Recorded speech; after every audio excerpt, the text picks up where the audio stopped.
నమస్కారం ETV news కు స్వాగతం. ముందుగా ప్రధానాంశాలు.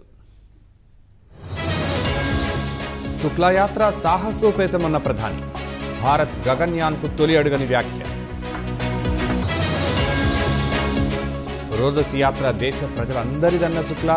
అంతరిక్షం నుంచి ప్రధానితో సంభాషణ. రా అధిపతిగా పరాగ్ జైన్ నియామకం. ఆపరేషన్ సింధూర్లో కీలక పాత్ర పోషించిన ఐపీఎస్. కోల్కతా అత్యాచార ఘటనలో మరో 2 అరెస్ట్. నిందితులకు పోలీస్ కస్టడీ విధించిన కోర్టు. ఉగ్రస్థావరాలను మళ్లీ నిర్మిస్తున్న పాకిస్తాన్. ఆపరేషన్ సింధూర్లో ధ్వంసం చేసిన సైన్యం. H-1B వీసాకు ప్రత్యామ్నాయం O-1.